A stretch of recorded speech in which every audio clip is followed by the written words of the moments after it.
In the beginning, before there was sound, before there was sunrise, the Spirit of Elohim hovered over the waters.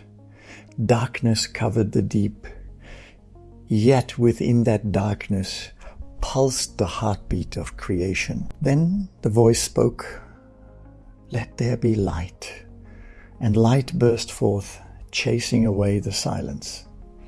From that voice came everything that is. Galaxies spun into motion.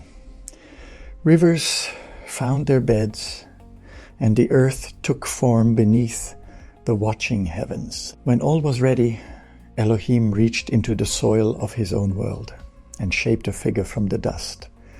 He leaned close and breathed into that form the breath of life. The dust became flesh, and the flesh became a living being. Man opened his eyes and looked upon his Maker.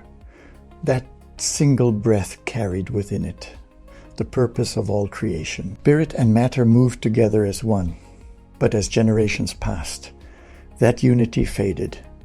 Humanity learned to build cities and altars, but forgot how to walk in the rhythm of that first breath. The voice grew distant, replaced by human will and pride.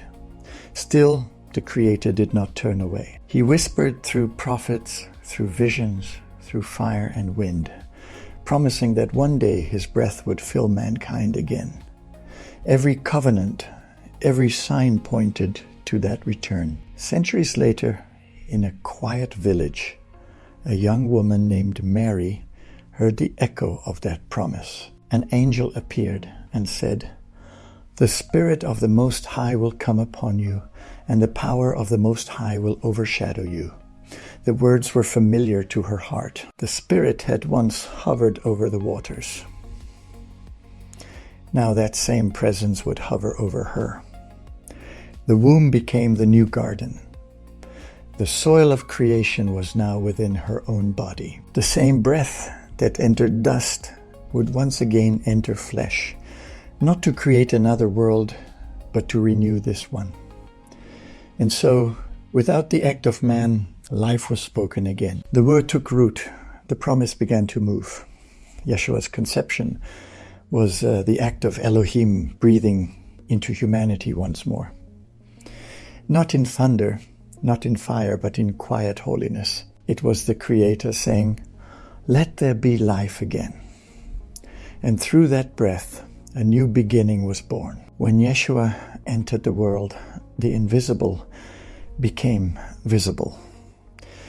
The same Spirit that had hovered in the beginning now walked in human form. He carried within him the full rhythm of the Creator's heart. Every step, every word, every touch was life returning to creation. He spoke and storms stilled. He reached out and lepers were made whole. He lifted his eyes and bread multiplied in his hands. Nothing he did was separate from the Spirit that breathed through him. Yeshua revealed what man was always meant to be, a vessel through which the Spirit of Elohim flows freely. He showed that true miracle was not to defy nature, but to restore nature to its purpose. The Spirit and the flesh working together again. He told his followers, "The words I speak are spirit and life."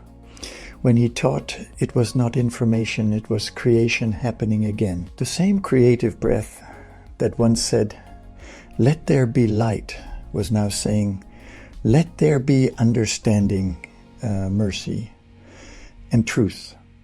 He called people back to the source. He reminded them that obedience and love are the true sacrifices of the heart. He opened the eyes of the blind, not just to see the world, but to see the one who breathed life into it. As his ministry drew near its end, he began to prepare his followers for something greater. He said, "The Spirit will come to you and live within you." They could not yet grasp it, but he was pointing to the moment when the same breath that filled Adam, the same breath that filled him, would fill them too. Through Yeshua, Elohim was rewriting the story of mankind. He was not building a new religion. He was restoring the family of creation. The Son was showing the children how to breathe again. And as he faced the cross, he carried that breath through pain and surrender. Even in his final moment, when he said, "Father, into your hands I commit my spirit," he was returning the breath to its source, so it could be given again. After the resurrection, the world stood between silence and wonder. The tomb was empty, but the meaning of it all had not yet settled in their hearts. The disciples hid behind closed doors, afraid and uncertain. Then Yeshua appeared among them. He spoke peace, and the sound of his voice dissolved their fear. And then he did something that carried the story from Genesis to that very moment. He breathed on them and said, "Receive the Holy Spirit." In that instant, creation began again. The same breath that entered Adam, the same breath that entered Mary's womb, now entered their hearts. The spirit of Elohim no longer hovered outside. It now lived within. The garden was no longer a place. It was a people. What had been lost in Eden was restored in that room. Dust was once more united with breath. The image of Elohim was awakened within human beings. They were not simply followers anymore. They were carriers of the same life that moved in Yeshua. That breath did not stop with them. It spread like wind through generations, filling men and women, old and young, rich and poor, until every boundary fell away.